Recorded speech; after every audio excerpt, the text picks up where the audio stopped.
Hola a todos y todas, y muchas gracias por asistir a la Liga de las Almas Libres, que una vez más vuelve a estar con nosotros Miguel Plataluque, que estuvo en aquella Manuel, famosa, perdón, Manuel. Manuel, perdón, que estuvo con nosotros en aquella famosa entrevista del legado del conocimiento tan interesante, y hoy vamos a hacerle algunas cuestiones sobre el Monte Kailas, ese monte que Manuel, que tiene mogollón de misticismo y que incluso se dice que esa es la zona donde estaría la ciudad de Shambhala. Eso es lo que se dicen. Buenas tardes ante todo, Carlos. Buenas Y tardes. encantado de estar otra vez con tus almas libres. Y formo parte de esa liga que poco a poco veo que va subiendo, va aumentando. Ya no son aquellas 16 personas que te daban a ti un poco de pudor, ¿no? Sí, Decir, ¿cómo te voy a entrevistar con 16 seguidores que tengo? Digo, y yo te dije, estos seguidores son los más importantes, que todavía no eres famoso y te siguen, claro que sí. pues al Pues final nada, tenías tu razón. enhorabuena, claro que sí. Enhorabuena por ese aumento de seguidores y sin duda confío en que pronto serán legión. Pues muchas gracias y mira, ojalá que tengas razón porque aquí las intenciones que tengo yo con este canal creo que tienen que ser bastante parecidas a las que tienes tú cuando quieres comunicar todo lo que sabes. Es un poco el querer un poco destapar todo lo que están tapando, ¿no? Que además es una historia que es preciosa. Sí, hombre, hay que desvelar conocimientos que no es que lo estén tapando, es que la gente realmente no se fija en ellos, porque yo no he tenido que acceder a ningún tipo de congregación secreta y robarle sus conocimientos ocultos para contar lo que cuento. Simplemente me pongo y observo, escudriño, no me conformo con lo que se dice.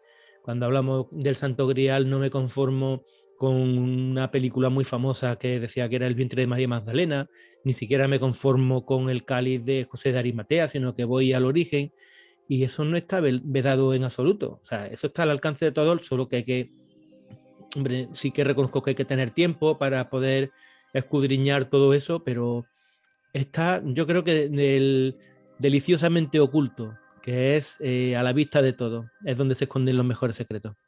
Sí, claro. De hecho, creo que esa es la palabra, deliciosamente oculto, ¿no? Porque es como un regalo, ¿no? Que cuando te lo dan envuelto siempre pues te da más gusto el abrir el regalo y a ver qué es lo que va a salir de ahí, Claro que que sí. el que te lo den ya hecho. Incluso también, no sé si te pasa a ti también, que como que te despierta más interés en seguir abriendo otros muchos regalos.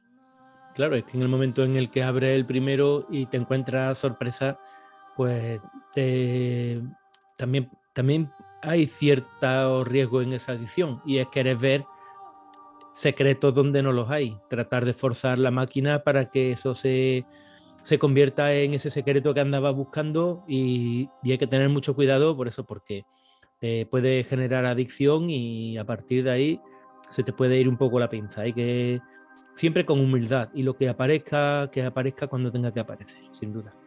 Y sí que es cierto que hablando de buenos regalos y de que esto es una cosa que poco a poco también te va viciando y te va enganchando, este tema del Monte Kailas es un asunto que a la gente le tiene como loco en el sentido de que todo el mundo quiere saber mucho sobre este Monte Kailas, tal vez por la leyenda que rodea a este monte. Y aquí lo que quiero tratar yo contigo es a ver si podemos delimitar una línea sobre lo que es leyenda y lo que se puede asemejar un poco más a lo que es real, lo que es auténtico en este Monte Kailas.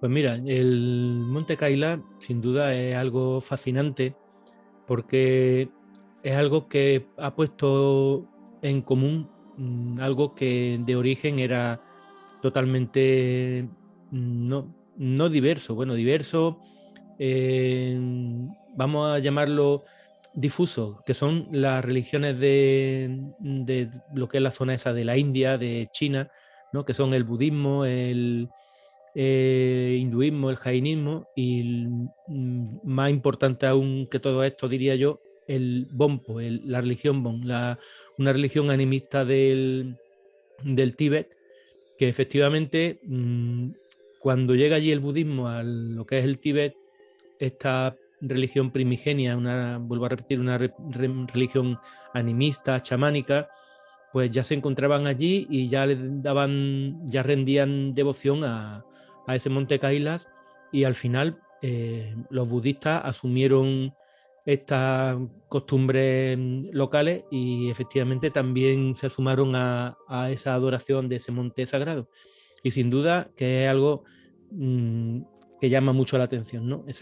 Cómo ese monte ha podido unir a diferentes tendencias religiosas, en muchos casos incluso enfrentadas. Y claro que sí, es algo mítico, algo mítico y místico al mismo tiempo. Mítico y místico. Exactamente. Es que, verás, también, bueno, dicen que es el nacimiento de muchas religiones, como también, por ejemplo, puede ser la religión o incluso la mitología persa. Dicen que ahí es donde se escondería el reino de Shambhala, y yo quería saber un poco al respecto, cuál es tu opinión, porque claro, una vez llegas al monte Kailas, nadie ve la ciudad de El Shambhala. Yo lo que me estaba preguntando es a ver si realmente sí que está ahí, pero pudiera estar en otro rango de frecuencia que nosotros no pudiéramos ver, o a lo mejor los motivos pueden ser otros. En este sentido, yo soy, o sea, aunque me gusta todo lo que es son los enigmas de la historia y demás, pero en este sentido yo soy como más materialista, ¿no? Y que si quieres, con los pies en el suelo. Entonces yo abordo la investigación desde el punto de vista de lo posible. Muy bien, vale. Entonces no hace falta irse a ese tipo de interpretaciones, que me parece muy bien y respeto todas las opiniones, pero yo creo que la realidad es mucho más potente que cualquier teoría, pues eso, espiritual, cualquier tipo de teoría alternativa, ¿no? Si se quiere. Y es que, fíjate, cuando estuvimos hablando hace tiempo, ¿no? Contábamos pues ese conocimiento oculto. No sé si tus oyentes sabrán, pero bueno, más o menos lo repetimos aquí, lo recordamos. Claro. Yo recordaba que el monte Kailas, según mi teoría, había sido como un repositorio o como una de las dos columnas prediluvianas que habían preservado los conocimientos de una hipotética civilización prediluviana, ¿no? Había muchos datos de los antiguos escritores, los antiguos investigadores, antiguos científicos, que así lo decían, bueno, que así decían que había habido dos columnas que se preservaban allí. Y en mi teoría era que el monte Kailas había sido una de ellas, ¿no? Junto con la Gran Pirámide de Egipto. Te mandé también una imagen que la pusiste en el vídeo, en el que se comparaba el Sri Yantra, que es un mandala que representa al monte Meru, porque bueno, para empezar, el monte Kailas sería lo que es la materialización de un monte mítico y místico también, ¿no? Que es el monte Meru, que forma parte de lo que es la mitología y la religión oriental. Y entonces eso, el Sri Yantra, pues yo lo hice una comparación con la Gran Pirámide y encontramos una gran y sospechosa similitud. Pero esta teoría de haberlo comparado no fue escogida así al azar, ¿no? O sea, no es decir, bueno, me cojo el monte Kailas y ya está, y cojo y lo comparo con esto, sino que tenía una fuente detrás, ¿no? Tenía pues lo que es una historia, una leyenda del Tíbet, que es de la creación del Tíbet del universo, por así decirlo. Bueno, una teoría del origen de las primeras civilizaciones tibetanas. Y en ella se cuenta algo que, pues bueno, te va a sorprender, te la voy a contar. Claro. Resulta que cuando hay un diluvio, o sea, se produce, bueno, no hablan de diluvio, sino cuentan que la Tierra ha sufrido una gran inundación y está todo cubierto, no existe vida ninguna. Y cuando bajan las aguas, aparece allí un mono sobre las primeras tierras secas y se asienta, ¿no? Y las primeras tierras secas para ellos fueron las del Tíbet. Y tiene toda la lógica porque es la zona terrestre de mayor altitud de todo el planeta. Claro, sobre el nivel del mar. Claro, entonces pues cuando se retiran las primeras aguas, allí llega un mono, se asienta, empieza a tener descendencia. La descendencia en un principio se alimenta de los bosques que había allí, pero llega a ser tan numerosa que es imposible poder sobrevivir con lo que es la recolección de productos de frutos naturales, ¿no? Entonces llega no quiero entrar ahora en nombres porque bueno, sería muy, muy complicado, además estos nombres tibetanos, pero Ya, bueno, son muy llega complicados. como un semidios, ¿no? Llega como bueno, a Baloites, bueno, prefiero omitirlo. Tranquilo, Prefiero que omitirlo. yo también tengo aquí apuntados nombres porque son tan complicados Sí, bueno, da de igual. mencionar, o Un, sea, un semidios, claro, llega un que semidios nos y disculpen. se ofrece, sí, que llega un semidios y se ofrece a ayudar a este mono primigenio y para ello pide permiso a la deidad suprema para poder mmm, para que para poder ofrecerle a este, no es ser humano, es un simio, pero bueno, su descendencia sí va siendo ya, son el origen de las 6 tribus primigenias del Tíbet, ¿no? Entonces este pide permiso y se lo conceden para poder traerle desde el monte Kailas, o sea, aquí en esta leyenda del Tíbet ya no habla del monte Meru, sino que ya habla de un lugar concreto, el monte Kailas. De ese monte Kailas le traen tanto las semillas como el conocimiento de la labranza de esas semillas, con las que podrá alimentar a muchísima más gente de lo que la naturaleza por sí misma es capaz de hacer. O sea, fíjate en una leyenda aparentemente inocente de la creación, no es de la creación del universo, digamos del origen del pueblo tibetano. ¿Cómo aparece algo que es muy sospechoso, ¿no? Como que del monte Kailas, precisamente el monte Kailas, alguien extrae semillas y extrae el conocimiento del cultivo de esas semillas para poder mantener a una gran parte de la población. Entonces, claro, eso ya a mí me llamó mucho la atención, cómo después de un diluvio alguien había acudido al monte Kailas a recopilar ciencia, porque se supone que este mono, que yo entiendo que se refieren pues a algún tipo de población humana que sobreviviese al diluvio y que, bueno, pues no tenían ni las artes ni los conocimientos que habían manejado las civilizaciones anteriores y bueno, pues tenían que sobrevivir pues con lo que les daba la tierra y como que en ese monte Kailas, de buena primera, aparecen no solamente las semillas que en teoría no estaban al alcance de estas primeras poblaciones, y la técnica para poder cultivarla. Entonces, yo ahí me hice la pregunta, ¿es posible que en ese monte Kaila se hubiese preservado ese conocimiento que los antiguos decían que se guardó en unas columnas para protegerlo de la desaparición una vez que la gran mayoría de la población de la Tierra se hubiese extinguido a causa del diluvio?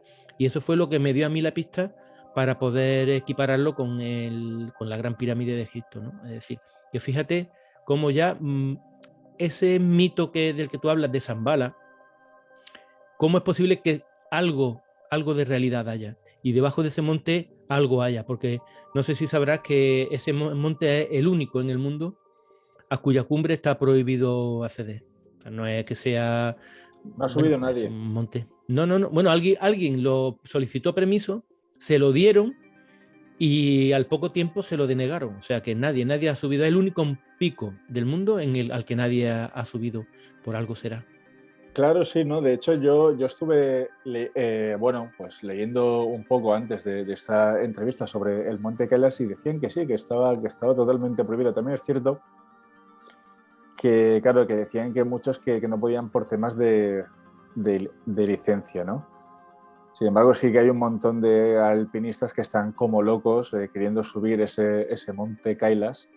Claro, aquí Manuel, cuando tú hablas de que posiblemente se trate de una de esas dos columnas en el que se guarda el conocimiento humano, lo primero que se nos pasa por la cabeza es que el monte Kailas no es una estructura, o a lo mejor no es una estructura natural, sino que es una estructura artificial, o a lo mejor algún tipo de estructura que de alguna manera se ha podido aprovechar para crear un tipo de almacén de conocimiento. Bueno, no necesariamente, no hace falta que sea dentro de la misma montaña en sí, Vale. en su superficie, o sea, bajo la superficie. Pues quiere decir que no es que sea una montaña hueca, sino que, bueno, debajo de sus raíces puede ser que en algún momento pues haya habido almacenado ese conocimiento. O sea, no hace falta que sea una montaña hueca. Lo que sí es cierto es que hay determinados autores, sobre todo los rusos, que han investigado mucho toda esa zona. Creo que era Roerich, Nicolás Roerich, creo que era. Este hombre se acercó, escribió un libro incluso que se llama Ruta al Kailas en 1932 y llegó a la conclusión de que efectivamente ese monte tenía una forma artificial. O sea, ese monte no era un monte específicamente natural, o sea, que las formas que tenía no eran formas naturales, sino que estaba cortado a modo de pirámide con 4 caras, y de hecho el monte Kailas es conocido por identificado con 4 joyas, ¿no? Cada una de sus caras está identificada con una joya, y sí que hay, o sea, que no es todo mitología, ¿no? Sino que efectivamente cuando tú miras ese monte, algo te dice que ahí intervino la mano humana, ¿no? Para poder tallar esa caprichosa forma de que está formado. Y algo místico, ¿verdad? Y es que justamente estuve recopilando yo información también. Bueno, había una frase muy interesante que decía que si el planeta Tierra lo pudiéramos comparar con el cuerpo humano para saber cuáles son sus campos electromagnéticos de mayor fuerza, el monte Kailas lo comparan con el chakra corona. Es como que tiene un Claro. poder magnético bastante fuerte y bueno, quería saber yo un poco tu opinión sobre qué significa que Mira, yo he estado, justamente... sí. Sí, yo he estado allí porque tuve la suerte de poder hacer un viaje allí al Tíbet. Quería, más que documentarme, comprobar si lo que había escrito en la novela La estirpe de la serpiente tenía algo de razón, y al final me encontré que tenía mucho más razón de lo que pensaba, ¿no? El Monte Kailas, allí ocurre algo sorprendente, ¿no? Se dice que personas que están allí durante mucho tiempo, que tienen un envejecimiento más acelerado que el resto, ¿no? Ya no, eso no sé si será verdad, si será así, si no será, pero Perdona, Manuel. Has dicho que, o sea, que lo que es que el envejecimiento es prematuro. O sea, que se envejece sí, antes.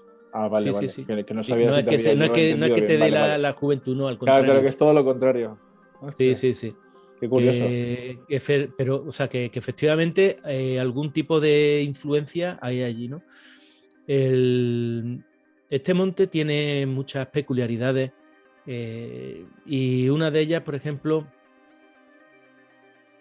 tiene que ver con la peregrinación que se realiza alrededor de este monte. Alrededor de este monte se produce, como digo, una peregrinación que se llama la Cora, Es verdad. y parte de una localidad que se llama Darchen, entra digamos que ese monte está inserto en lo que es una cordillera, ¿no? de montaña. Y esa cordillera, pues a ambos lados está delimitada por los valles de 2 ríos. Entonces tú partes de Darchen, va hacia el oeste, sube hacia el norte por el valle de ese río, llega hasta el monasterio de Drirapuk y a partir de ahí inicia la ascensión al alto de Dromla. Y que sería como una especie de rebaje, ¿no? En esa cordillera que te he comentado, pues sería como una especie de rebaje. Parece que es hecho por lo que son glaciares. Sin embargo, yo tengo mis dudas, ¿no? Tengo mis dudas de que eso también sea de forma natural. Lo mismo que la montaña, hay autores que, como acabo de decir, han dicho que se ha hecho de forma artificial. Yo creo que ese paso de Dromla también está hecho de forma artificial. Pero bueno, es una teoría que tendrías que ponerte aquí fotografías de, digamos, superponiendo determinadas constelaciones y la verdad es que te sorprendería muchísimo. Y una vez que desciendes, dime. No, claro, digo que una vez más, claro, porque a mí es que esto es una cosa que me acuerdo que me lo contaste tú y a mí me encantó, que una vez más el secreto vuelve otra vez a guardarse en las estrellas y que es Sin cierto que duda. había que superponer las constelaciones, incluso también me imagino que habría que hacerlo en distinto tiempo, ¿no? Volver atrás en el tiempo porque como las constelaciones cambian, a lo mejor verlo como es en... Sí, bueno, en este caso yo he cogido la constelación actual porque aquí digamos que lo comparo con la constelación, no con la constelación, sino con un grupo de constelaciones que forman Orión, Géminis, Auriga y Tauro. Serían esas 4 constelaciones. Y es muy curioso porque en ese monte o sea, en ese alto, ese paso de Dromla, ahí es donde se supone que te purifican, ¿no? En el momento que pasa ahí es como que tienes un nuevo renacer, ¿no? Los que atraviesan ese paso tienen un nuevo renacer. Y luego baja por la vertiente oriental y ya regresa al monte, o sea, a la localidad de Darchen, ¿no? Al punto de origen. Pero fíjate qué cosa tan curiosa tenemos aquí, ¿no? Resulta que me dio por mirar lo que era ya te digo, haciendo la investigación de esta novela, La estirpe de la serpiente, pues no me digas por qué, pero sentí la necesidad de saber cuántos kilómetros había de peregrinación. Me estuve mirando en diferentes sitios web y unos ponían que era 48 kilómetros, otros decían que era 52 y ninguno se ponía de acuerdo. Entonces tuve la paciencia de coger la herramienta de medir distancia de Google Maps y realicé la medida de esta peregrinación y me dio efectivamente 48 kilómetros y algo. Pero algo me decía que eso no me cuadraba. Entonces me fui a una cifra, que es una cifra, o sea, no es que me fui a una cifra.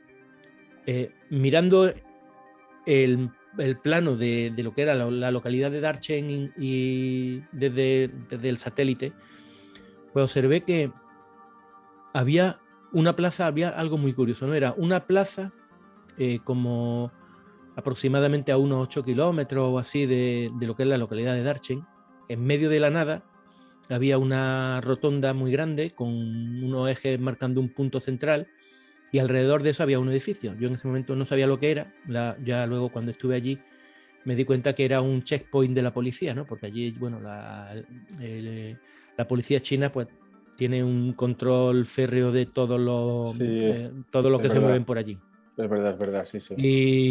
Y entonces pues era un checkpoint de la policía de que, bueno, pues que ibas a acceder al Monte Kailas, a Darchen, y luego pues a la vuelta pues también tenías que comprobar que lo mismo que habías entrado tenías que salir. Y estando allí parado yo en esa rotonda, o sea, cuando yo vi esa imagen por satélite, se me ocurrió hacer la medición desde ese punto. Hice la medición desde ese punto y me dio una cantidad que me resultó un poco extraña. Me dio 50.400 metros. Y bueno, pues 50.400 metros, pues ya está, lo dejo ahí. Vale. Cuando fui allí, ahora vuelvo a esa cifra. Ahora vuelvo a esa cifra.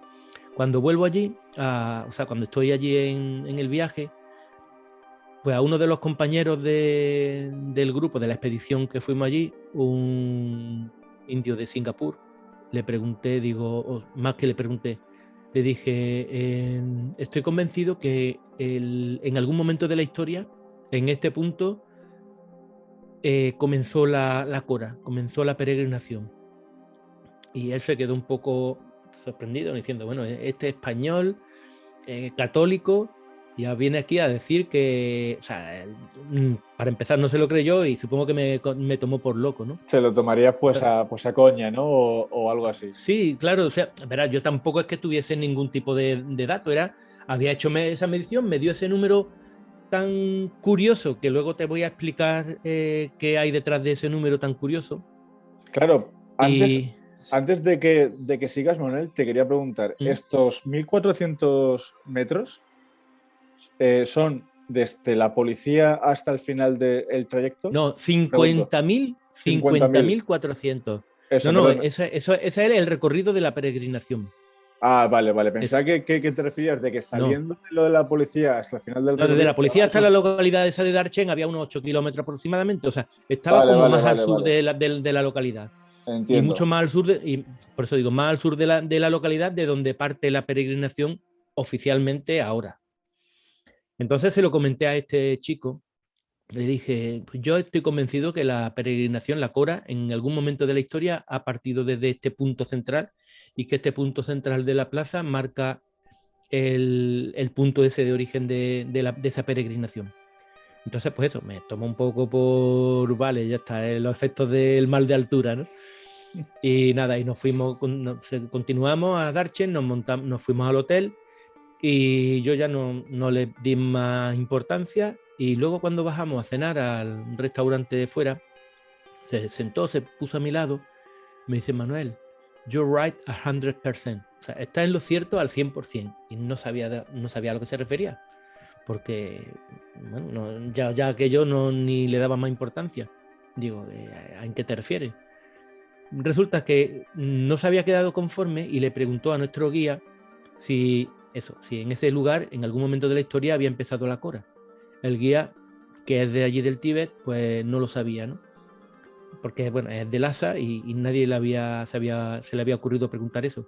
Pero el guía se dirigió a un conserje de allí del hotel, anciano, y se sorprendió y dice, ¿cómo sabes eso? Y efectivamente, en ese punto, no es que en algún momento de la historia fuese el origen de la peregrinación de la Cora, es que oficialmente ese es el punto desde el que debería comenzarse esa peregrinación. Y entonces le pregunté, bueno, qué es lo qué motivo era por el que se comenzase en ese punto, en Darchen. Y entonces me dijo algo que a mí me recordó mucho a algo que ocurre aquí en España, ¿no? Que es la peregrinación de la Virgen del Rocío. No sé si sabe, o alguno de tus oyentes sabe, pero la Virgen del Rocío, que sale el lunes de Pentecostés, en teoría debería salir al alba, es decir, Vale. cuando despunta el sol. Es cuando oficialmente debería salir esa Virgen en procesión.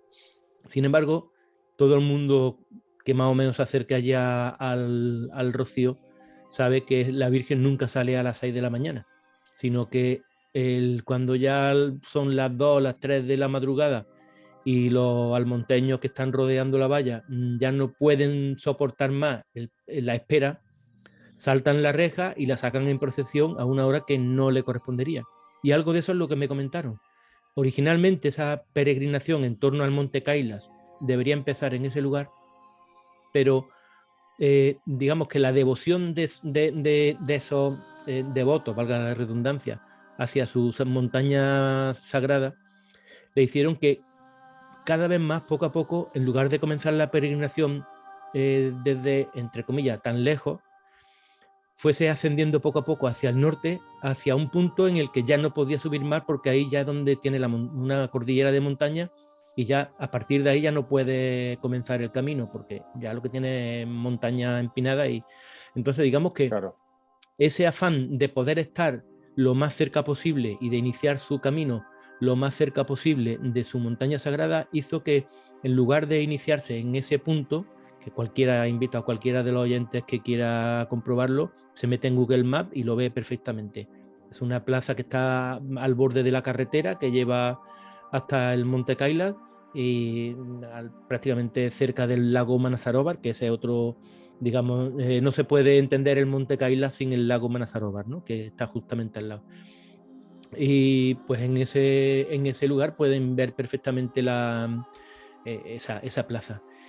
Y decía lo de los 50.400 metros, que me impactó, y me impactó mucho más con posterioridad. A ver, vamos a ver. Porque, pues vamos fíjate, a ver por qué. Pues fíjate, oficialmente también la peregrinación esta de la Cora habría que realizarla realizando posternaciones, es decir, los de allí del Tíbet, no todos, pero muchos, la realizan como oficialmente habría que realizarla. Es tumbándose, o sea, están de pie en bipedestación, hacen lo que son el saludo, sí, como los signos de la mano arriba, a la nariz y al pecho, luego se tumban boca abajo, extienden las manos pues a lo largo, hacia adelante, hacen una sí. marca, eso es, hacen una marca y en esa marca que han hecho ponen los pies. Y tienen que realizar esa peregrinación de esa forma. Esa sería la forma oficial en la que habría que hacer la peregrinación. Resulta que esa forma de hacer la peregrinación pues es algo muy, muy sorprendente, porque resulta que existe una medida en la antigua, en los libros, en los Vedas, ¿no? En los libros antiguos, existía una medida, una unidad de medida que se llama parusa o purusha, que a mí me suena consiste... parusa. A mí parusa sí que me suena. El otro no. Una parusha o purusha, de las dos Pero, formas se conoce. pero sería una Esa medida palabra, ¿sí? de hacer unas De longitud. de longitudes, pero de longitudes son grandes, ¿no? No. Ah, ¿no? Estamos Vale. hablando de medidas sagradas, medidas que se utilizaban para realizar los altares. Entonces no son medidas muy grandes, son medidas sagradas para realizar los... Entonces no es lo que yo pensaba. Vale. Pues son una medida sagrada, y un purusa se define como la altura de un hombre, porque la palabra purusa significa hombre, es la altura de un hombre con los brazos extendidos hacia arriba. Y los matemáticos y que se han acercado a analizar qué cantidad de metros representa una parusa, resulta que han llegado a la conclusión que una parusa son 2 metros. Es decir, las personas que realizan esa peregrinación están midiendo con su cuerpo lo que es la longitud de la peregrinación. Y esa unidad de medida que están utilizando, aunque bueno, cada uno tenga una medida, pero digamos que simbólicamente lo que están haciendo es midiendo 50.400 metros, pero midiéndolo en parusa, que son 2 metros, con lo cual estarían cubriendo una peregrinación cuya longitud sería 25.200 parusas. Sí, exactamente.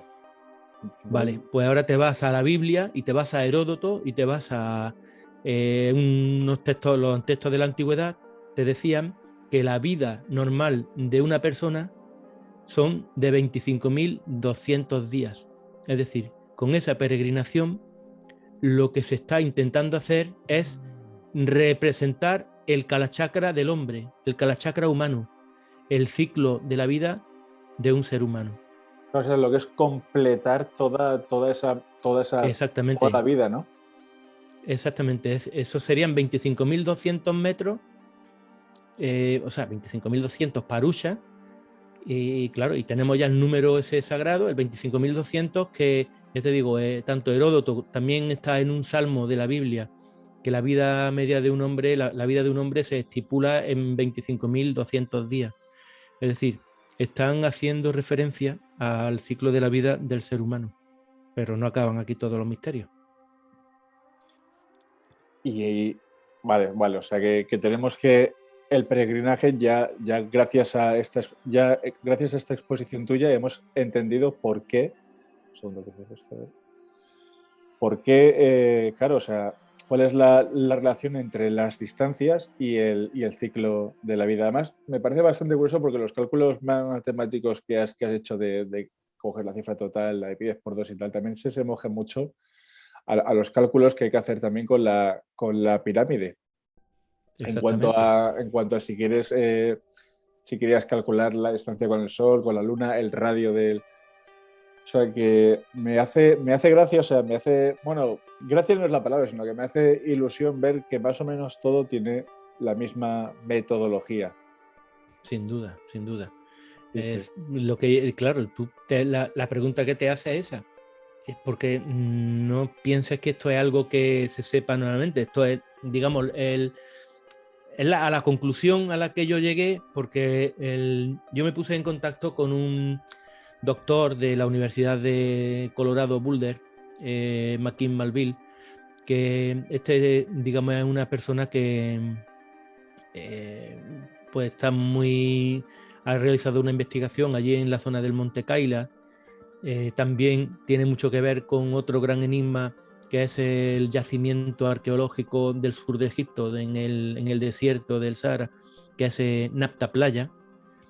Y cuando le comenté yo la historia, pues de eso que había vivido, pues se sorprendió mucho y me comentó eso, que efectivamente los estudios en los que él estaba trabajando tenían mucho que ver con ese tipo de simbología, ¿no? Aplicada a eso, porque además, fíjate, digamos que esa peregrinación se realiza de dos formas. Todas las religiones, todas, excepto los BOM, lo realizan en sentido horario y los BOM lo realizan en sentido antihorario. Y esta forma de realizar la peregrinación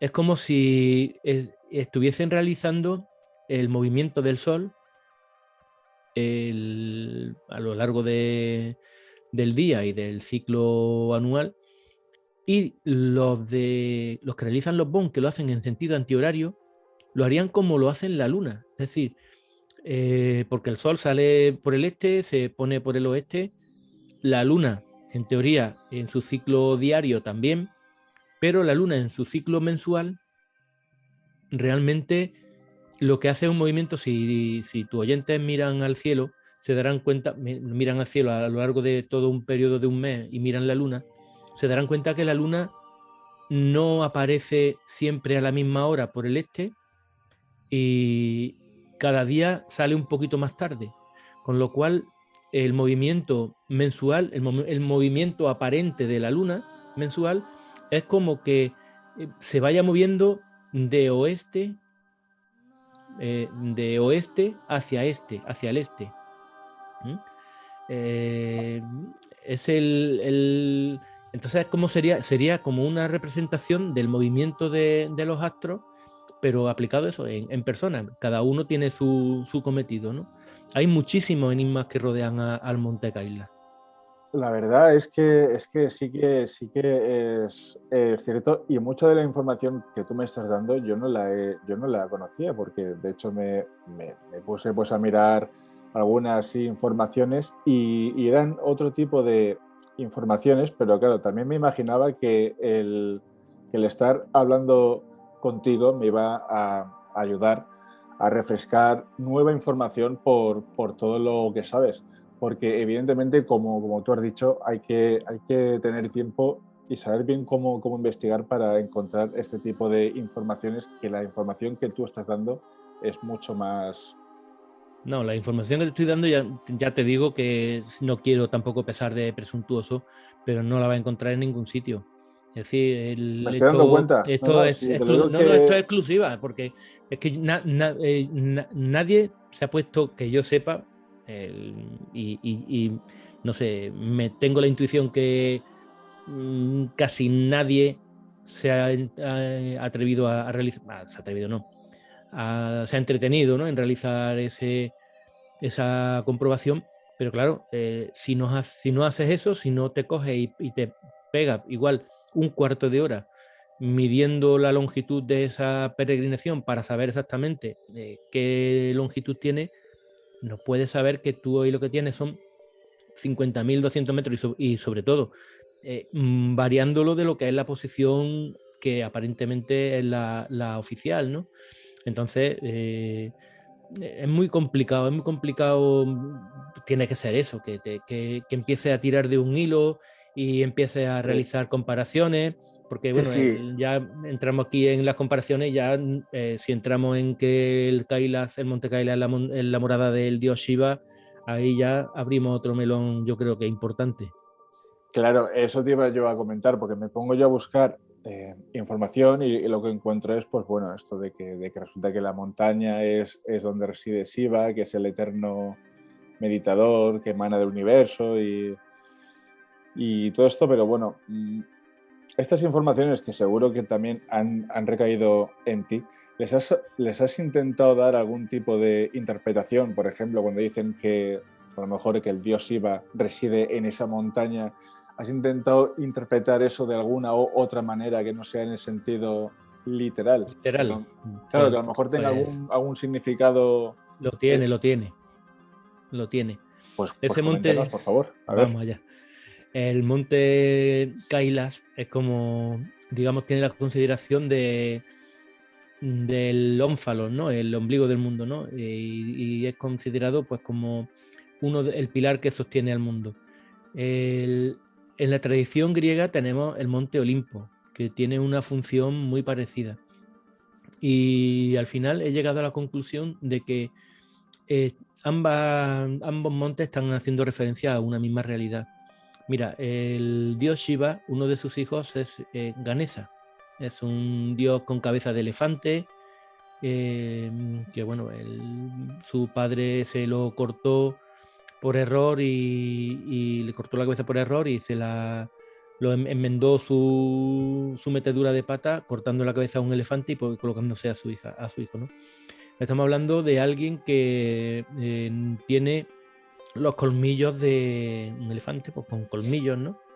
Uh-huh. Pero empezamos con la etimología. Si tú te vas allí a la zona, en China y en toda aquella zona, a Ganesa, que cuando por el nombre puede parecer que es femenino, pero no, es masculino. Es masculino. Vale. Es masculino. Pues Ganesa, Sí, sí, lo la palabra reconocemos. Ganesa viene de dos palabras juntas que son Gianisa, ¿vale?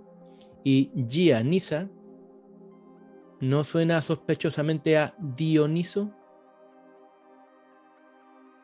Y cuando te pones a mirar el monte Kailas, que es la morada de Shiva, y como dije al principio, es el monte Meru, esa montaña mítica, pues ahora voy a contar un poco lo que ocurrió con Dioniso y su padre Zeus.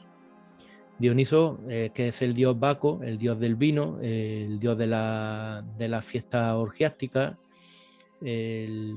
pues se supone que nació de Semele y estuvo viviendo un tiempo hasta que bueno, nació de Semele y de Zeus. Zeus sabemos que tenía unión sexual con toda la humana que se le ponía por delante y con Semele tuvo a Dioniso. Y celosa era de que hubiesen tenido a este niño, pues ese niño vivía en una cueva oculto, Semele murió y ese niño que estaba oculto en una cueva, pues le envió a los titanes. Cogió a los titanes y le dijo que tenían que matar a Dioniso como fuera. Lo mataron, lo hirvieron, Joder, macho. se lo comieron, Qué pero sádico. Zeus llegó y bueno, recuperó el corazón y se lo implantó por eso los griegos decían que los seres humanos habían surgido de el espíritu de la parte divina, que era de Dioniso, y la parte humana, que era la de los titanes, ¿no? Entonces el corazón lo preservó y se lo implantó en su muslo. Y ahí estuvo incubado por segunda vez. Y cuando ya se desarrolló, pues con sus cuernos nació, era un dios pues que todas las representaciones lo representan cornudo. Y con su cuerno rasgó el muslo de Zeus y salió al exterior. Bueno, resulta que la palabra muslo en griego es meros, que sospechosamente suena igual que el monte Meru y que la pirámide de Egipto, que también en egipcio es Mer, Mer. y en plural Meru. es Meru. Es Que es decir, para hacer pirámides, ¿no? Si no mal ¿qué? recuerdo, ¿El qué? Que Mer es pirámide. Pirámide en singular y en Sí, plural Meru. y Meru, sí, sí, lo recuerdo esto del anterior vídeo. Sí, sí, sí. Uh-huh. Pues ahí tenemos una relación, yo creo que indubitable, de que están haciendo referencia, aunque en tradiciones diferentes, pero están haciendo referencia a los mismos conceptos, ¿no? A que, bueno, además, aparte, el dios Ganesa es el dios de la sabiduría. Hemos dicho que el monte Kailas puede ser que fuese el lugar en donde se preservó esa sabiduría ancestral, y resulta que en ese sitio, en ese mismo sitio es donde nace y sale a la luz el dios Ganesa, que es el dios de la sabiduría. Es decir, hay muchas pistas. Cuando te pones a buscar información y empiezas a relacionar, hay muchísimas pistas. Dionisio, por ejemplo, en la tradición griega, el Dionisio, esa versión, porque bueno, hay varias versiones de la creación o sea, del nacimiento de Dionisio, pero esta que te he comentado, que nace con cuernos y demás, es una tradición órfica, y en esa tradición órfica Dionisio es el representante de la sabiduría, que además, digamos, en una de sus epopeyas va a la India porque tiene que acabar con los indios, que normalmente se suele eh, comparar o asimilar esta epopeya que vivió Dionisio, pues se llegó a relacionar como que era la necesidad de acabar con la parte salvaje del ser humano y depurarlo utilizando lo que es la sabiduría y los conocimientos, ¿no? Entonces son dos mitos que están ahí muy estrechamente entremezclados, tanto el del oriental como el occidental de Dionisio. Claro, luego, es que sabes qué pasa, que luego estas historias se repiten una y otra vez, aunque de manera totalmente distinta. Resulta curioso que distintas civilizaciones pues comenten todas cosas similares. Hay una cosa que estuve mirando y a mí me pareció curioso que dicen como que cada cara o cada lateral del monte representa diferentes piedras preciosas, que ahora mismo no recuerdo Eso si es. eran cristal, rubí, oro, y había una que no recuerdo el nombre, lápiz lazuli o No, no la sé. pila azul y no la recuerdo ahora tampoco, pero sí, hacían Sí, sí, referencia a una piedra claro, preciosa, pues sí. esta última no la termino de tener muy clara. Lo que yo te quería preguntar es si hay algún sentido o hay alguna representación que esto quiera decir algo o a lo mejor no significa nada, simplemente es que están representadas por esas piedras. Pero claro, como hay también tanto misticismo con el asunto de los cristales, las energías, las piedras y tal, que justamente cada lateral esté compuesto de alguna de estas piedras preciosas, me dejó la duda y bueno, te la quería pasar para ver si le puedes dar algún Yo, tipo de... sí, Mm. yo realmente no sabría decirte, o sea, son Claro, es que es complicado, ¿verdad? denominaciones que tienen, pero te voy a llevar a otro sitio relacionado también con piedra que te va a sonar. Estamos hablando de, si recuerdas, el tema de la construcción de piedra licuada, el uso de la piedra licuada para construir grandes Ah, sí. complejos. Además me encanta esa Y, historia. y fíjate que existe un templo, no sé si te suena, que es el templo Kailasa en Bangkok, el templo Kailasa, dedicado pues, al el nombre del monte Kailas, dedicado al shivaísmo, ¿no? Pero fíjate que Kailasa, ¿no te suena a ti al templo de Kalasasaya? ¿No te viene el templo Sí, sí, en o sea, claro, claro, o Pumapunku? sea, podría En ser, pero Pumapunku, estamos hablando ya de en Bolivia. Fíjate porque que sí, que podrá ser, no sé si tendrá digamos, en la lengua incaica tendrá algún tipo de significado, pero a mí me recuerda muchísimo la palabra Kailas o Kailasa al templo de Kalasasaya, ese templo en el que, según Joseph Davidovic, comentábamos en el otro vídeo, había dicho que se había utilizado lo que es la piedra artificial para poder hacer aquellas construcciones y efectivamente he estado, como yo continúo con la investigación, he estado centrándome en ese templo y he visto que efectivamente en algunas uniones de bloques, o sea, digamos que todos los bloques no están cortados o tallados, como dice la ciencia oficial, en ángulo recto, sino que en algunos, y te voy a pasar también fotografía, en algunas uniones entre bloques, pues se ve que ha habido en algún extremo una pequeña deformación y el bloque que está justo al lado tiene la misma forma de esa deformación, es decir, como que lo no es acompaña. que es lo que se, como si hubiese sido, es como que le hayan vuelto a echar la piedra licuada y la parte, digamos, que estaba achatada del primero se ha vertido, porque es muy difícil, yo no creo que hayan hecho No, a no, la no, hora no, de no. tallar, tú tallas normalmente de forma recta. Claro, claro, o sea, tienes Esa, toda la razón. Además, es un cantazo que no veas. O sea, es que es clarísimo. Sí, sí, sí, sí, totalmente, totalmente. mm, Totalmente, sí, sí, sí.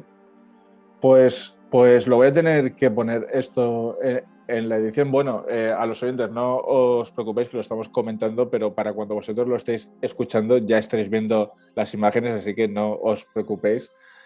Esto es que la verdad que me deja sin palabras porque, no sé, cuando buscas yo creo que información... la mayor evidencia, yo creo que Sí, la mayor evidencia de que estamos ante piedra licuada, tipo hormigón, tipo, pues eso, lo que son los encofrados, que han hecho sobre una piedra, sobre un molde, han depositado esa piedra licuada.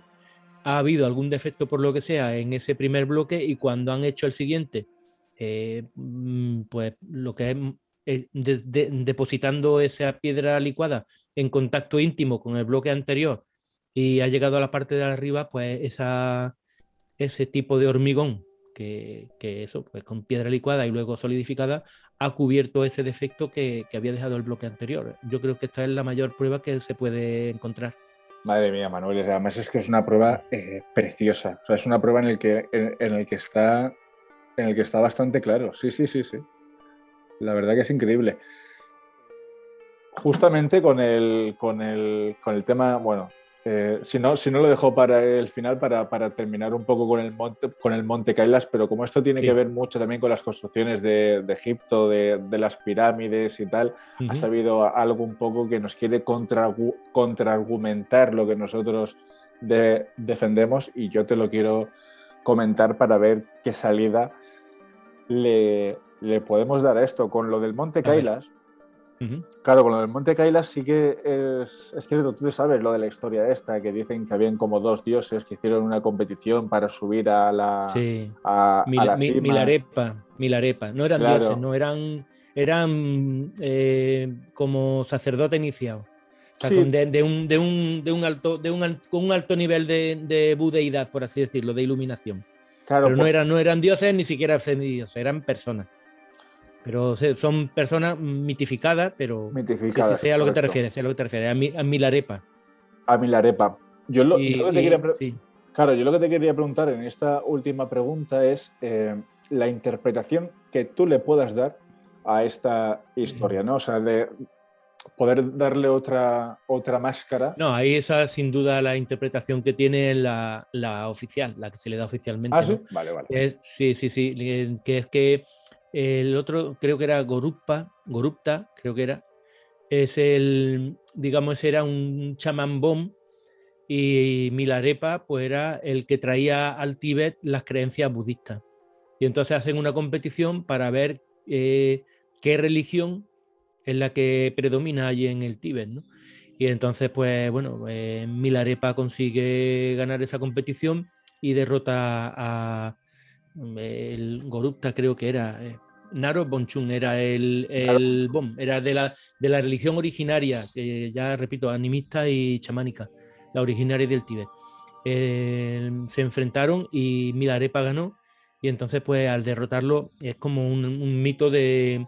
Porque tampoco te creas que este tipo de mitología, porque parece que el Tíbet, que es una zona como muy recóndita, como que a lo mejor se han preservado este tipo de historias desde tiempos inmemoriales, pero realmente todo este tipo de mitología arranca en el siglo XI-XII de nuestra era, ¿eh? O sea, no estamos hablando de historias de a lo mejor del año 1000 antes de Cristo. No, no, son todo ese tipo de leyendas son muy recientes, relativamente, ¿no? Para lo que son los occidentales son muy recientes.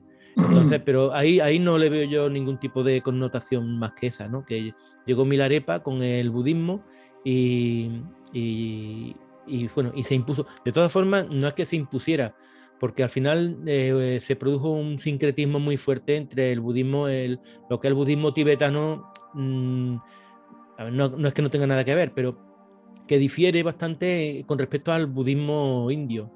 El budismo tibetano ha adoptado muchísimas de las tradiciones que los Bon tenían. Bueno, los Bon no han desaparecido, siguen allí, ¿no? Pero para los budistas los Bon son como una religión, pues como eso, como de apestados, ¿no? Son gente a los que no hay que tener en cuenta. Que bueno, pero vale. no hay que tener en cuenta, pero ellos han mamado de esos orígenes y de esas tradiciones. De esa cultura, sí, sí, sí. Me falta la última pregunta, que bueno, ya sabes de lo que se va a tratar, que es de ese reloj sumerio. Lo vais a tener ahora todos los oyentes aquí en pantalla. Es ese extraño y misterioso reloj que además, según me has comentado, no solamente están en los sumerios, sino que salen en otras muchas representaciones. Yo te quiero preguntar esto, en qué consiste o qué utilidad tiene, y si tiene algo que ver con esos bolsos que portaban los dioses, o es una cosa que es totalmente aparte.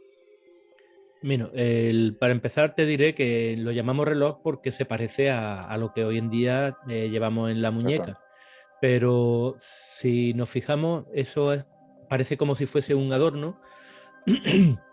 No sabemos si adorno o si hay algo más detrás, pero lo que ese círculo, esa esfera contiene es una margarita. Es decir, es un diseño que hoy en día lo tenemos por doquier, en cualquier lugar, da igual, en templos religiosos, en lugares profanos, en todos los sitios. La representación de la margarita yo creo que es el símbolo, por extensión, más utilizado a la hora de representar cualquier, da igual, en adornos mismos, sin ningún tipo de pretensión simbólica. ¿Y por qué una margarita? Esa es la cuestión. ¿Por qué esta gente tiene la margarita? Porque esta margarita no solamente aparece en ese supuesto reloj de los dioses sumerios. Está en Persia, está por doquier. Tú te vas a Persépolis y empiezas a mirar en lo que es la Padana, en Babilonia, por doquier. En todos los sitios te encuentras esa margarita que, si nos fijamos bien, es un punto central, un círculo central, del que parten pues como una especie de pétalos, efectivamente. Así es, así es. Sí, sí. Eso es. Bien, pues esa figura, y ya de paso también vamos a entrar en etimología, esa palabra, la flor, vamos a decir así, la flor margarita debe su nombre a esa figura. Cuando Alejandro Magno llega a Persia y se encuentra esa figura, ya te digo, representada por toda Persia, le pregunta a alguien que eso es eso que está ahí representando con tanta profusión, Entonces los persas le dicen marberit, marberit. Que ya Y se esa parece palabra bastante. marberit, marberit, claro, esa palabra marberit para los persas no representa una flor, representa, es la palabra que utilizan para perla. O sea, la palabra, Perla. la palabra perla, la palabra perla que conocemos nosotros, eso viene del latín, ¿no? Y deriva de pernula, porque las perlas pues, tienen forma así como de lágrima y bueno, algunas son redondas, pero bueno, viene de pernula. Pero la palabra que además la utilizan los orientales, los griegos, por ejemplo, no utilizan perla ni ninguna derivación de perla. Ellos utilizan la palabra margaritis. Los judíos también utilizan la palabra margaritis. Todo eso viene del persa y significa perla. Entonces, cuando Alejandro Magno se encuentra con esto y le dicen que esto se llama perla, se lo manda a Aristóteles porque todos los descubrimientos que iba realizando se lo iba transmitiendo a Aristóteles, que era su profesor. También por esa fecha, Alejandro Magno le mandó una planta de Egipto que se había encontrado en Egipto, que era una planta que tenía una parte central redonda de color amarillo y unos pétalos alrededor. Entonces, cuando Aristóteles encuentra esta planta, que es la margarita que conocemos hoy en día, le da el mismo nombre de aquella perla que los persas habían representado en todo su edificio. Entonces, por eso esa confusión. Entonces, las margaritas que están por ahí representadas no son margaritas, la flor de la margarita, son las perlas. Y esas perlas se pintaban, claro, dirá, una perla, pero si tiene los pétalos, bueno, esas perlas son unas perlas radiantes. Son, digamos, la perla sería el círculo central y los lóbulos que tiene alrededor son una forma de representar la radiación que emiten esas perlas. Y ese objeto Ah, proviene, hostia, qué curioso. Vale, vale, vale, vale. es la representación de esa radiación que emite Que, esa perla. que emite, claro, correcto. Vale, vale, vale. Entonces, Ya lo estoy. Vale, vale. ¿vale? Y esta representación, esta perla radiante, proviene de la India, precisamente. Viene de de los demonios, entre comillas, de las serpientes naga. Cuando, si buscáis en internet lo que es el nagamani, o perla o piedra naga, Oye, ya. son unas, bueno, digamos que eso forma parte de la mitología india, que también tiene mucho que ver con todo lo que hemos estado hablando anteriormente, ¿no? Digamos que en el inframundo indio, que se llama Patala, existían una especie de serpientes demoníacas que son los nagas, las serpientes nagas. Y esas Que- serpientes se decían, ¿perdón? No, no, que digo que además esa serpiente, porque conforme tú me estás dando la información, yo lo estoy buscando aquí en internet y me sale que la representación de esa serpiente aquí por lo menos está representada como con varias cabezas. Creo que son siete. Es que Siete, es aquí que cinco. esa es el otro elemento simbólico que se ha perpetuado hasta el día de hoy Sí, y que nadie, todo, o sea, yo creo que en el mundo occidental desconocen qué significa, que son las conchas. las Lo que conchas. son las conchas, sí, sí, lo que son las conchas, realmente, por ejemplo, las conchas del Camino de Santiago, que nadie sabe para lo que sirve. Dicen, te vas a las páginas oficiales y te dicen que era para poder beber agua. Parece que los que realizan esas páginas oficiales del Camino de Santiago desconocen cuál es la imagen del peregrino tradicional, que es alguien con ese hábito marrón pardo, el sombrero con la vieira puesta en el sombrero, con el ala levantada en la parte delantera, con la vieira, e incluso también la vieira colgada en el pecho y un bastón. Y en ese bastón lo que lleva es una cantimplora, una calabaza, que es donde tenía el agua. O sea, no necesitaban esa concha para beber agua. Para beber agua, claro. Ellos Claro, llevaban claro. esa cantimplora de calabaza. Entonces, ¿qué significa esa vieira en el Camino de Santiago? ¿Qué significa que la Venus de, de Botticelli apareciera encima de una concha como perla? Es decir, que todo eso viene de ahí. Vamos, eso es investigación propia, no es que me lo hayan dicho nadie, pero sin ninguna duda, las hornacinas que hay en muchas iglesias, que la parte, digamos, la parte de arriba es como redondeada y también tiene forma de concha. Sí, sí, Es que sí, esa cierto, cierto, representación sí, está sí. por doquier. En el mundo occidental, esa representación está por doquier.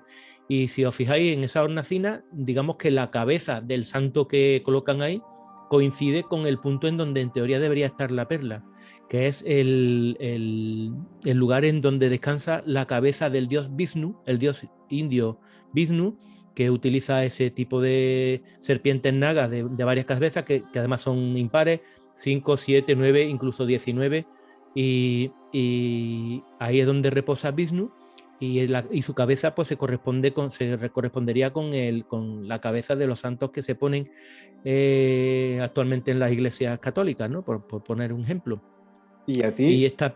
perdona. Dime, No, no, dime. sí, sí, perdona, sigue, sigue, sigue, que luego... No, y entonces esta perla, como decía, las serpientes nagas, como ese lugar de ese patala es un lugar oscuro, pues se iluminaban con unas perlas que tenían tenían unos sombreros, y en esos sombreros tenían una perla radiante, las piedras nagas, y con esas piedras son con las que se iluminaban dentro de su en ese infierno, en ese inframundo totalmente oscuro y acuático. Y esa representación de las piedras nagas, que son unas perlas radiantes, se representan de ese modo en la India y llegan hasta Persia, y desde Persia pues ya con la helenización pues ya se extiende por todo el occidente, pero que esa margarita, por mucho que lo veáis por ahí y digáis, qué bonita una margarita, está representando una perla radiante que viene de la India y que su significado no es ni más ni menos que el conocimiento ancestral. Entonces, Manuel, esto es muy interesante. Podríamos decir que la practicidad o el motivo por el que estos dioses o entidades llevan esa perla es más o menos, por así explicarlo de manera sencilla, a modo de linterna para emplearlo en los mundos en los cuales ellos Probablemente, provienen, probablemente, probablemente. sí. Pues muy curioso.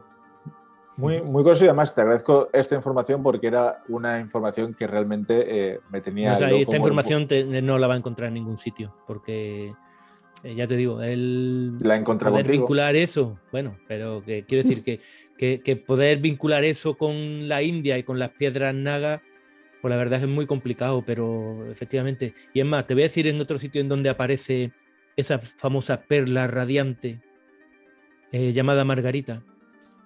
¿Dónde? A ver qué Pues me... mira, lo tenemos en un sitio del que cuando quiera hablamos, que es la investigación más profunda que he hecho, que es el Santo Grial. El Santo Grial es mi me la apunto. investigación en el libro El verdadero rostro de Dios, las nuevas claves del Santo Grial. Yo he logrado identificar a lo que es el Santo Grial, no con una escudilla, no con un, digamos, físico, ¿no? Ni con una escudilla, ni con un cáliz, ni con una piedra. Lo he identificado con una constelación, la constelación de la corona boreal o la corona de Ariadna. En ese lugar, fíjate qué cosa más curiosa. El primer texto en la historia en el que se aparece la palabra grial es en el cuento de Chrétien de Troyes, Liconte di Graal. En este se dice que era una escudilla, era un plato que portaba una hostia y que de su interior partía una potentísima luz. Pues fíjate, la palabra, la corona boreal, la estrella más brillante y la estrella principal de esa constelación se llama Margarita Corona, la gema de la corona. Ahí Y de va. hecho, Toma coincidencia. sí, Coincidencia. sí, sí, sí. Mm. Entonces resulta que, por ejemplo, el cuadro de las Meninas, hay un Ángel del Campo, un ingeniero de caminos, canales y puertos, escribió en el año 74, creo que era, un libro en el que analizaba las Meninas, y ha sido el primero que ha identificado que la disposición de lo que es Velázquez y las diferentes personajes de, digamos, centrales, no los que quedan a la derecha ni los que quedan detrás, sino las dos meninas y la princesa, pues que están siguiendo la disposición de la constelación de la corona boreal. Y precisamente la estrella que es Margarita Corona coincidiría con la princesa Margarita, que es la que está en el centro de las meninas. Entonces resulta que, pues eso, en la corona boreal existe una estrella que se llama Margarita Corona, y no es porque sea una margarita, sino porque es una perla. Y esa perla, los antiguos, por ejemplo, Alfonso X el Sabio o Al-Sufí, que fue un musulmán del siglo X que escribió el libro de la estrella fija, y Alfonso X el Sabio, siguiendo a este libro, la bautizaron como la luciente de la corona. Entonces tenemos una estrella que es, por un lado, una perla, una margarita, que además es luciente, que reluce. Pero es que resulta que para los griegos ortodoxos, lo mismo que se utiliza la palabra margarita en referencia a perla, no a flor, en esa constelación, resulta que los griegos ortodoxos utilizan la palabra margarita, la palabra perla, para referirse a la hostia de la consagración cristiana. Con lo cual ya tenemos ahí en esa corona boreal una margarita, una hostia que refulge, como dice Chrétien de Troyes, pero al mismo tiempo tenemos la tradición árabe, porque bueno, ya sería muy largo y si quieres pues lo tratamos en otro tema, pero la tradición árabe, la tradición astronómica árabe dice que la constelación de la corona boreal era un plato. Entonces ya tenemos lo que decía Chrétien de Troyes, que es un plato que efectivamente porta una hostia y que ilumina. Tenemos la constelación de la corona boreal. Entonces hasta ahí tenemos esa famosa perla radiante. La verdad que nuestros oyentes han tenido suerte en el sentido en el que conforme tú me lo ibas explicando, yo trataba de asimilar la información y he estado buscando al mismo tiempo, ahora los oyentes lo vais a tener aquí, imágenes de las meninas con la corona borealis, que es como así como sale. Y es increíble porque en la imagen ya te sale representado los puntos de las estrellas. Y una cosa en lo que me estaba fijando yo también es que justamente en la princesa es como el punto donde hay más luz. Claro, claro, sí, claro, porque hacen referencia a la estrella, como se denominaba aquí en España, la luciente de la corona, que es esa estrella Margarita Corona. Les digo, Margarita no porque haga referencia a ninguna flor, sino Margarita en el término auténtico, en el sentido auténtico del término, ¿no? Que es perla. Claro, pues ya veo aquí que justamente esa constelación, la estrella del medio es la que va hacia la princesa, las dos de los lados que se diversifican a derecha e izquierda tocan a las dos meninas y las otras dos que siguen así tocan al señor que parece que se está yendo por la puerta de atrás, sí, y al caballero que hay detrás de ellas. Muy interesante, Manuel, pero que muy pues interesante. Fíjate que de dónde proviene todo el tema del grial.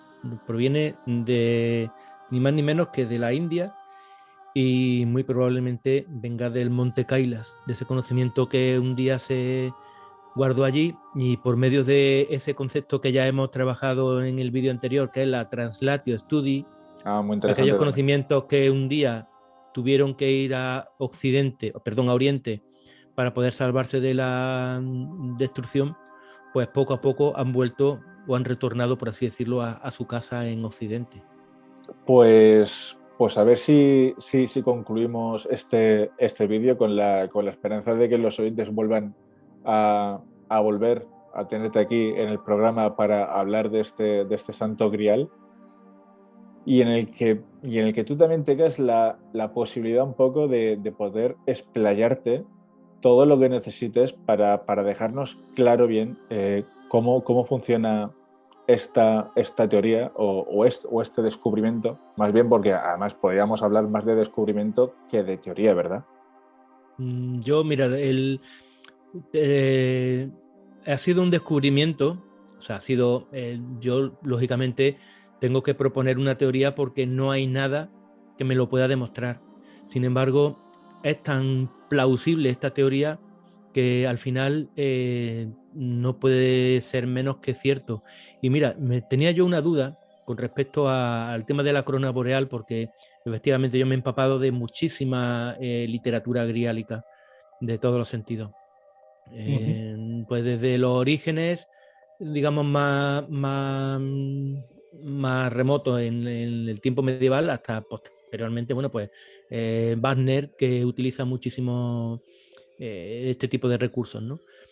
Y el Santo Grial estaba conformado por, o sea, a lo largo de toda la historia ha sido, como te decía, una escudilla, un plato que llevaba una hostia. Que ya te digo que lo he comparado con la corona boreal y la forma en la que los antiguos medievales describían la constelación de la corona boreal. La tradición árabe como un plato, la tradición griega como una corona en la que había una gema totalmente que irradiaba una luminosidad totalmente desconocida. Estaba el santo cáliz que todo el mundo conoce, que se lo introdujo Robert de Borón, posteriormente a la primera aparición que tiene. Luego después está una piedra brillante que mete Wolfram von Essenbach en su Parzival. Y había otra teoría, otra forma del Santo Grial, que era la gema que se cayó de la corona de Lucifer cuando mantuvo su lucha con Dios y luego y todos los ángeles caídos que todo el mundo conoce, Los pues, Nephilim. perdieron. Eso es lo que dicen. Bueno, los ángeles caídos que quisieron igualarse a Dios, que trataron de echar a Dios y bueno, pues sufrieron su ira. En esa lucha que se produjo, el ángel San Rafael le da un golpe a la corona de Lucifer y había caído esa gema que estaba en esa corona de Lucifer en esa batalla que se produjo, no olvidemos, en los cielos. Pues esa era otra teoría.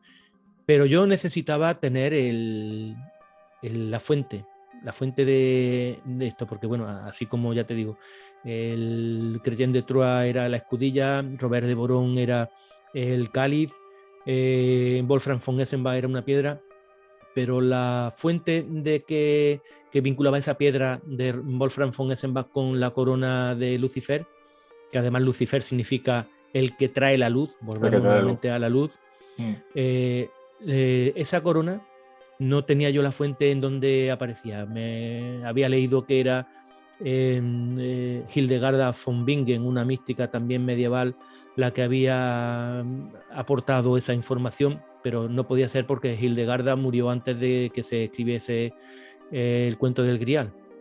Y la primera vez que aparece el concepto Grial en la historia es con Chrétien de Troyes, o sea que no podía ser.